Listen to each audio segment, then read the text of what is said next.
What's going on, everybody, and welcome to another episode of the Other Side of the Firewall podcast, where we talk about the latest and greatest of cybersecurity news, as well as we highlight those movers and shakers and glass ceiling breakers, those people of color who've made it to the other side of the proverbial firewall. My name is Ryan Williams. As always, I'm joined by Shannon Tynes. What's up? What's up? I'm like Cam Newton. I'm back. Who's finally returned to the podcast. That's right. Welcome. And LaVon Maynard.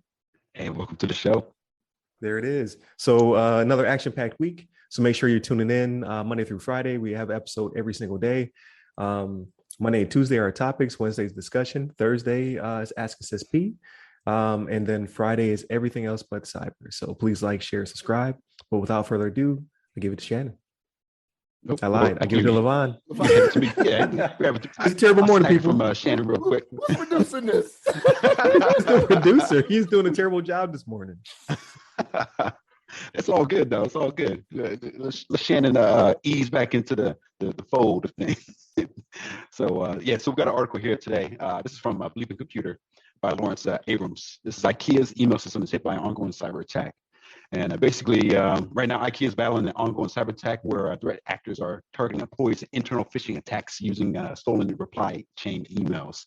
So this may sound familiar. This is kind of reminiscent of, I think, something we talked about last week regarding these FBI, DHS, where they had a kind of internal, somebody basically compromised one of their email accounts and was sending emails to their internal employees, internal workforce, similar to IKEA here. They're getting emails from some of this threat actor that's basically sending emails from this account that looks legitimate, but obviously there's links or URLs in there that are actually directing people to download some malicious software. Some looking in the article here, I believe the reference a couple of the files that it was directed to. It looks like it was basically it installs or it attaches a Excel file to the email, and when you open it, it asks you to enable the macros and download some files, some of these OCX files, which are later renamed to DLLs, and they're executed using the regserve command. And basically, it's like a malware payload that gets distributed to your machine. And obviously, these payloads can have Trojans, and they're saying that this software has been seen installing Qbot Trojans and possibly, I'm not sure if it's MLTs or MLTETs, based on a virus, based on virus total submission found by Bleeping Computer. So yeah, these are just like, there's some known viruses that are getting distributed through these emails internally to IKEA. Basically, IKEA is trying to minimize the impact. They're actually enforcing some safeguards, basically quarantining any any emails that look suspicious, whether or not they come from like an internal account, and they're not allowing people to kind of like release those emails in case that they are actually compromised and that they will cause some damage. So looks like they're taking a step forward to try to safeguard their internal employees and their workforce, make sure this attack doesn't cause any more damage than it already has. And this kind of goes to show that just us being regular folks, when we get emails, even if they're from a legitimate address, just kind of like double check, make sure that there's nothing kind of crazy in there. You don't necessarily want to trust every email, even if it comes from a legitimate address. You can kind of like do a little bit of a spot check, especially if you see some misspellings, especially like broken English. If you see some URLs that look like they can direct you to some site that's not related to the content that it's supposed to be regarding, especially it's not like if you get an IKEA email, it doesn't take you to IKEA.com. It actually says like something like, hackersareus.com or something like that, not to click this link.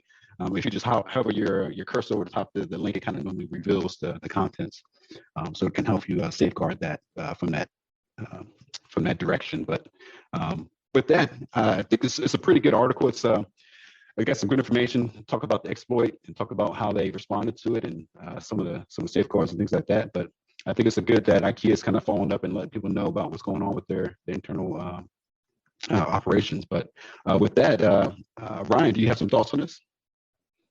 Yeah, just a couple, because like we did talk about last week, but I thought it was interesting to add to the chat because of how it keeps happening. So I want to say I was still home when it happened to Walmart, right? So Walmart was sending out emails that looked legitimate, and that's a huge corporation, right? So you have to think that people are getting a little bit more savvy, but not savvy enough where they won't suspect that the company itself is sending out bad emails. Um, since then, like we talked about FBI and DHS, like that's pretty severe. And then theirs didn't even make sense. Like it didn't even seem like an attack. It just seemed more like a taunt. And they're still trying to figure out the ramifications of that one. But this one was like on the nose, like we're going to get you. Right. And again, this is a huge corporation, right? Like, so I don't shop IKEA too much. I think I have like one table or whatever. But if I saw email, I'd be like, like I bought a table from you like 6 years ago. Right. But if you're an avid IKEA shopper, this could definitely get you. So it's good on them for taking that as a serious cyber attack. I saw an article that they shut down their ability for their employees to send emails, just to kind of thin out the havoc. But it will definitely take a toll on them. Like I wonder how much money they're losing because they can't send out emails, right? Because a lot of their money is reoccurring business by hitting up people who just bought 1,000 piece table set. So it's definitely They're trying interesting. to put it together. Yeah, they're still trying to they're looking for directions, and here comes an email with some malicious software. So it definitely is interesting. I wonder if it'll become more like if they can get the government, what I mean, like branches of the federal government, and then get big businesses. Who can't they get? Is the question. And I don't know how to protect yourself except for just really watching those links. But what do you got, Shannon? So it's crazy, right? So I have been seeing stuff like this for a little while now, to where I will get emails that have the reply in front of it.